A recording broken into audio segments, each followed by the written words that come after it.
syukur kita panjatkan kehadirat Allah Subhanahu wa taala. Shalawat serta salam semoga tercurah limpah kepada junjungan kita Nabi besar Muhammad sallallahu alaihi wasallam. Terima kasih kepada Bapak Kepala Sekolah dan Ibu Bapak Guru yang bersedia hadir di tempat ini. Dalam presentasi saya, aksi nyata modul 1.4 budaya positif, diseminasi pemahaman budaya positif dan praktik baik pada program calon guru penggerak angkatan 6 Kabupaten Sukabumi. Pada hari ini selamat datang Ibu Bapak Guru hebat.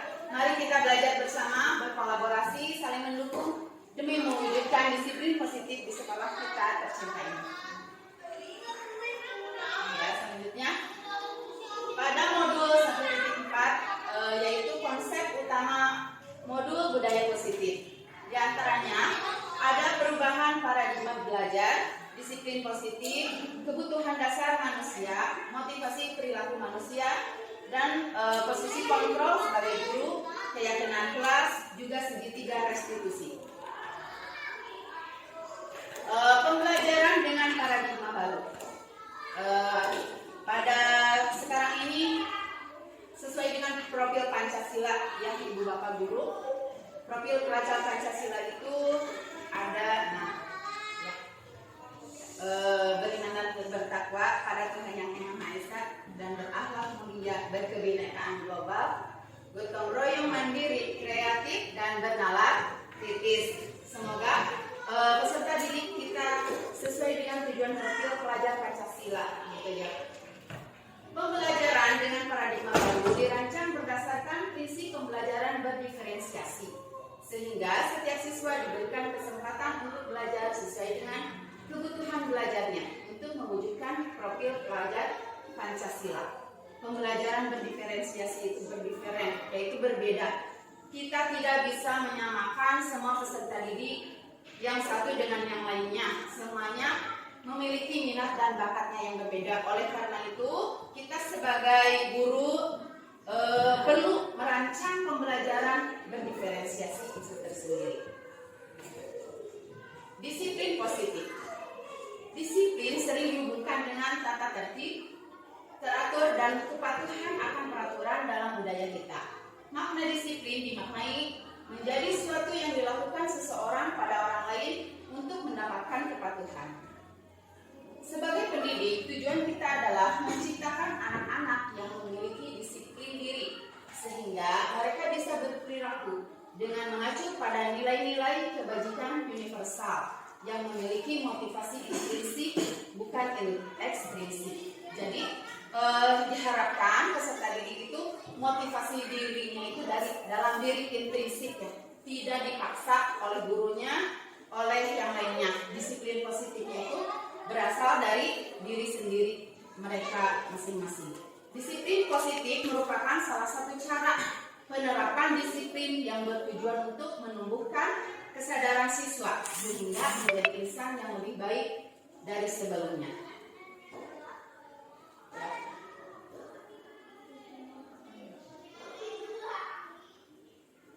Pada kebutuhan dasar manusia, mengapa peserta didik ada yang melanggar peraturan sekolah, ada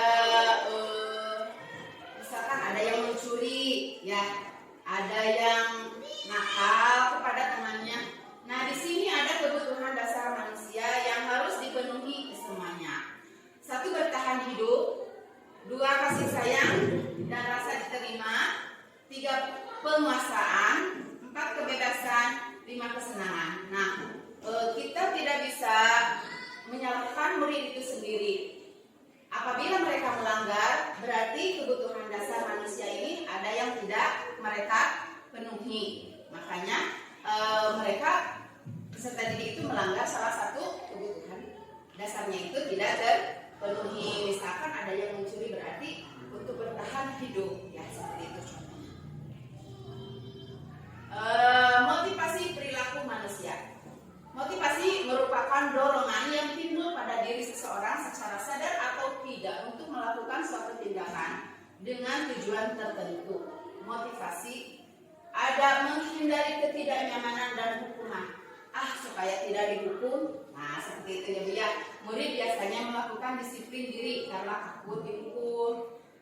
Berarti itu motivasinya ekstrinsik, takut dihukum sama guru, takut dikucilkan sama teman ya. Yang keduanya mendapatkan imbalan atau penghargaan dari orang lain. Murid melakukan disiplin diri karena ingin mendapatkan imbalan.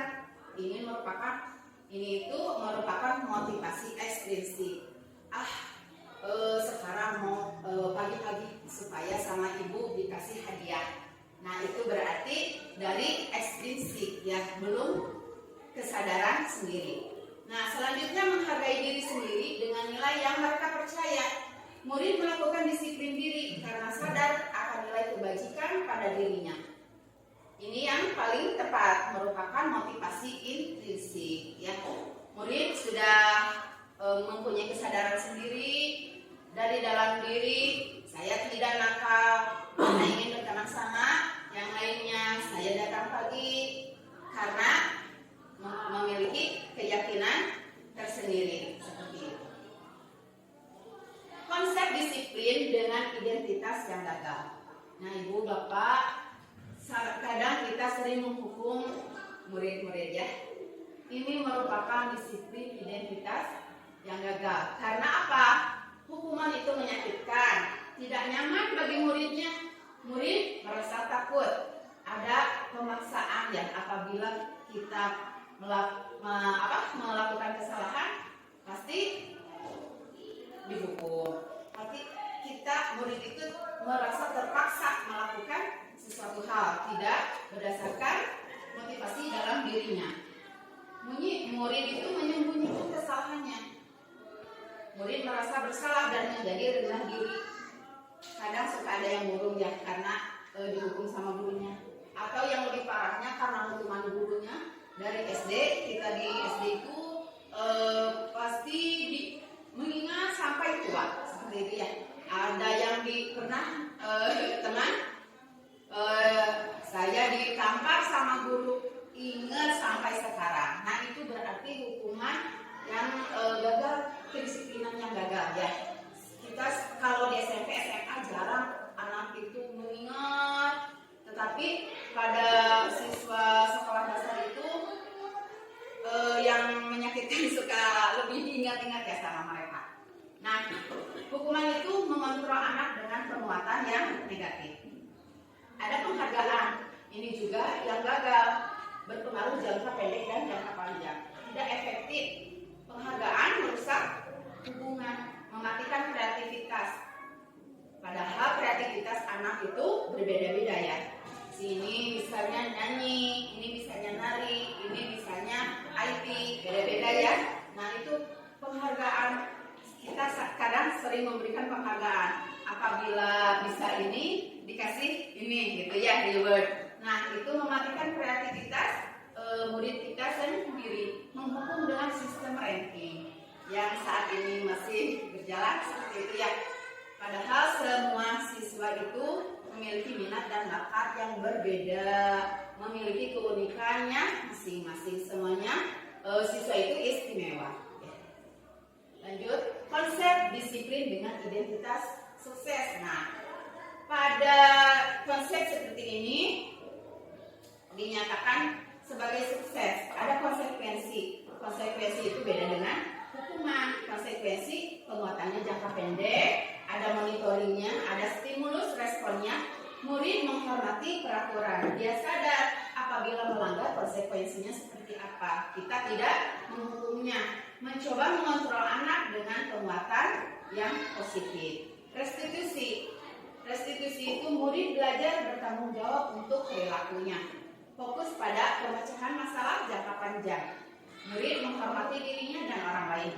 Ada teori kontrol, dirinya yang memegang kontrol. Murid bersemangat untuk memperbaiki diri. Ini yang paling tepat dalam konsep disiplin, yaitu restitusi, adanya kesadaran dari diri mereka sendiri. Nah, selanjutnya konsep disiplin dengan pendekatan restitusi. Apa sih itu restitusi? Restitusi adalah sebuah proses menciptakan kondisi sebagai murid untuk memperbaiki kesalahan mereka sehingga mereka bisa kembali pada kelompok mereka dengan karakter yang kuat menurut Gosen 2004. Restitusi bukan untuk menebus kesalahan. Restitusi adalah sebuah tawaran dan bukan paksaan. Restitusi fokus pada solusi dan dapat mengembalikan murid yang berbuat salah pada kelompoknya. Sesudah kita melakukan restitusi, anak itu bisa kembali kepada kelompoknya. Jadi anak tidak dihukum. Yang tidak melanggar dengan yang melanggar itu tidak berbeda. Mereka kembali ke kelompoknya masing-masing. Ciri-ciri restitusi bukan menebus kesalahan, memperbaiki hubungan, tawaran bukan paksaan, menuntun untuk melihat ke dalam diri. Restitusi menguatkan dan fokus pada solusi. Restitusi mengembalikan murid yang berbuat salah pada kelompoknya. Jadi kita bertanya kepada anak yang melanggar itu ya. Selanjutnya nanti dibahas. Perbedaannya contoh kasus siswa sering tidak memakai atribut lengkap pada saat upacara. Contohnya tidak memakai topi ya pada upacara hari Senin. Hukuman. Nah, perbedaan hukuman, konsekuensi dan restitusi. Guru menghukum siswa tersebut yang tidak memakai topi tadi ya. Hormat selama 15 menit. Nah, berarti itu hukuman. Guru marah dan menjadikan murid takut. Itu ciri hukuman. Ada konsekuensi. Guru memberikan konsekuensi terhadap siswa yang tidak memakai topi untuk upacara berdiri di barisan paling belakang. Itu konsekuensinya yang sudah mereka sepakati juga. Nah, guru tegas dan siswa menghormati. Adapun restitusi. Pada tahap restitusi itu guru menanyakan keyakinan dan mengidentifikasi permasalahan siswa serta membantu menyelesaikan masalah. Jadi ditanya keyakinan kelas yang dilanggarnya itu apa. Selanjutnya ada validasi dan memperbaikinya. Guru terbuka dan siswa menghormati dirinya dan orang lain. Ya, ada 5 posisi kontrol restitusi. 1. Penghukum.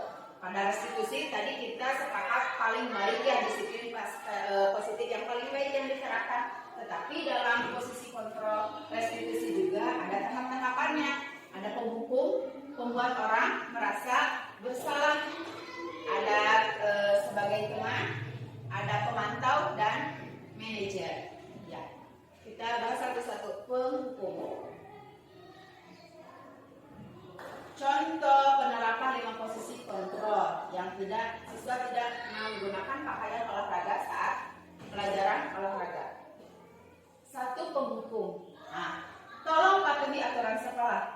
Jangan ikut pelajaran olahraga dan lakukan lari 3 keliling lapangan. Nah, itu lari berarti itu penghukum. Ada pembuat rasa bersalah.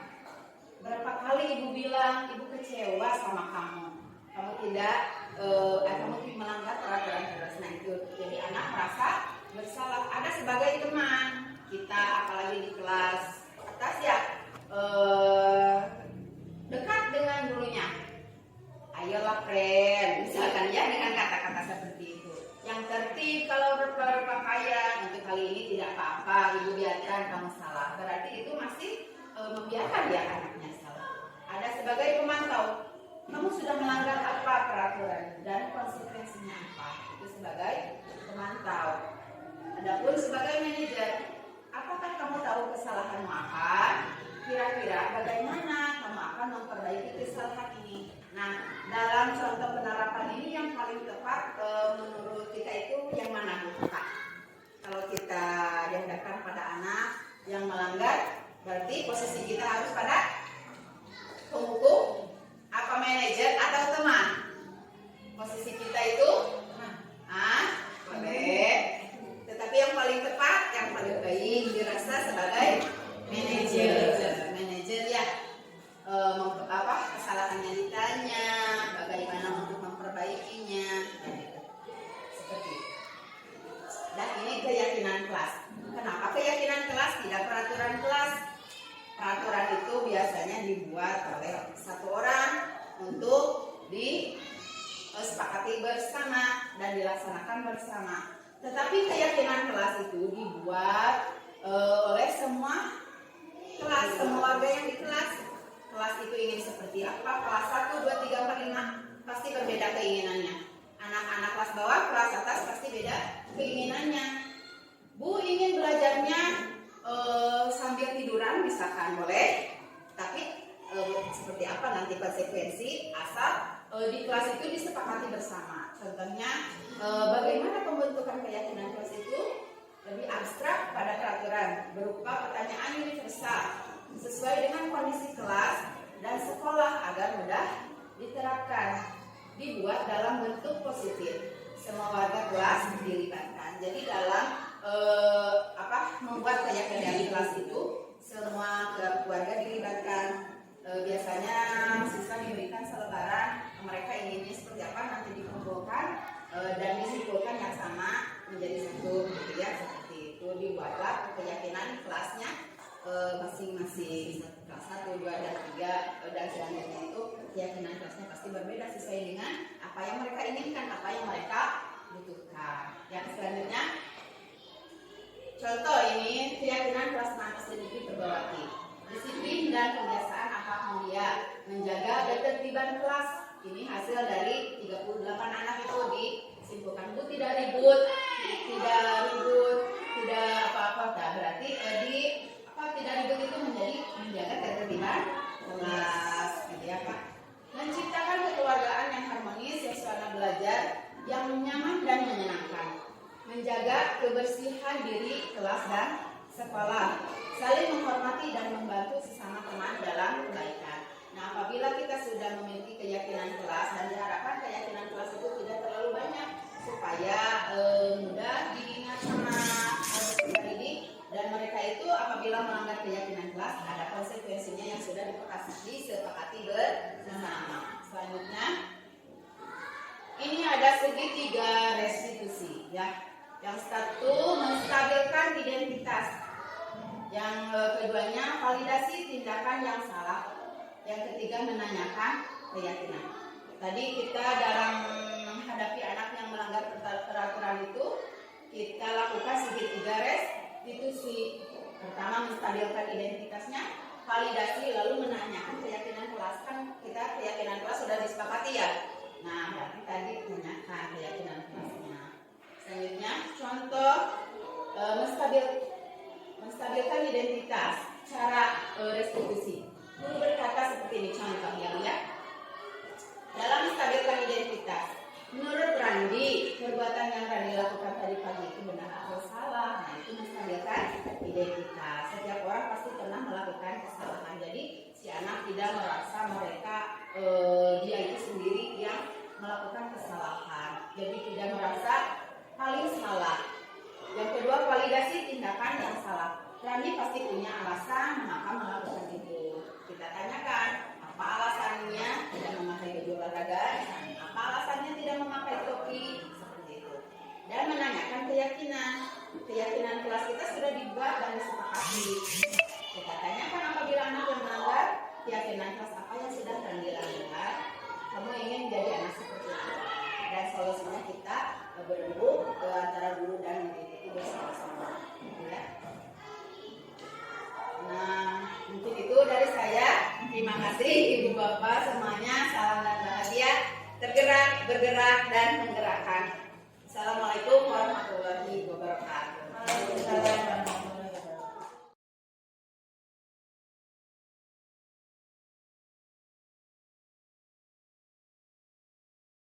Warahmatullahi wabarakatuh. Perkenalkan, nama saya Sri Yulianti dari SD Negeri Perbawati.